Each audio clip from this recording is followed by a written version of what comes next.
कोई अथेंटिक जानकारी मेरे पास होती तो मैं कैमरे में कहता है। खानाफूसी है, और ये खानाफूसी मैंने। आपके कान बहुत तेज हैं गोदियाल जी, जरूर कुछ ना कुछ बात आई तो है आप पे, तभी आप ये ऑन कैमरा कह रहे हैं। ये मेरे तक ही नहीं आई है, आप तक भी आई है, लेकिन आप मेरे मुंह से उगलवाना चाहते हैं। लेकिन मैं कोई गैर जवाबदारी वाली बात नहीं कहना चाहता।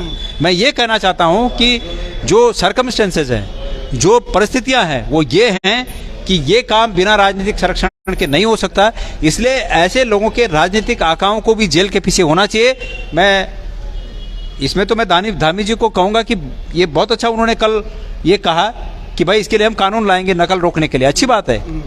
अब क्यों लेके आएंगे नकल? तो पिछले काफी टाइम से चल रही है, अब तो इंतहा हो गई। हाँ ठीक है, पहले भी होना चाहिए था, पहले नहीं हुआ, लेकिन अब इन्होंने कानून लाया, अच्छी बात है इसका। लेकिन इनके राजनीतिक आकाओं के लिए भी कानून बनना चाहिए कि उसकी राजनीति और राजनीति में बाढ़ होना चाहिए जो व्यक्ति ऐसे कामों में पकड़ा जाए। गोदियाल जी ने वो पंच तो मार दिया है, लेकिन अभी वो पंच कहां तक पड़ेगा उस पर देखना पड़ेगा। लेकिन ये सवाल बिल्कुल वाजिब है, और क्योंकि पेपर अभी जो आगामी परीक्षाएं होनी, उनके पेपर तैयार हो चुके हैं गोदियाल जी, कैसे हम मान लें वो पेपर सुरक्षित हैं, वो लीक नहीं हुए होंगे? मैं ये मानता हूं, मेरा अपना विश्वास है कि वो पेपर सुरक्षित नहीं रहे। बिल्कुल। जब इस व्यक्ति की पहुंच वहां तक थी और ये इस धंधे में लगा था, तो निश्चित रूप में उसकी पहुंच वहां तक थी, तो वो पेपर सुरक्षित नहीं है।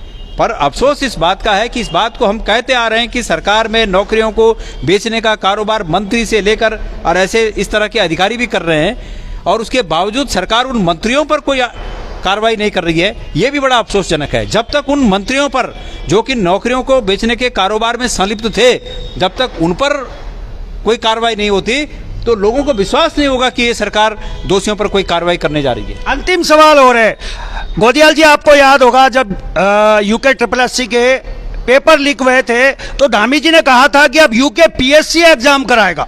ये उनके अल्फाज थे और वो तारीफ करते नहीं थक रहे थे। आज वो क्या कहेंगे, किस मुंह से कहेंगे कि ये पेपर लीक हुआ है तो क्या हुआ है और क्यों हुआ है? अभी तो वो कुछ कहने की स्थिति में नहीं होंगे, लेकिन आगे और कहने की स्थिति में नहीं होंगे जब और बातें सामने आएंगी। और हमारा शक है कि ये व्यक्ति जब तक उस पद पर थे, उनके दौरान हुई कोई भी परीक्षा वो पाक साफ नहीं थी।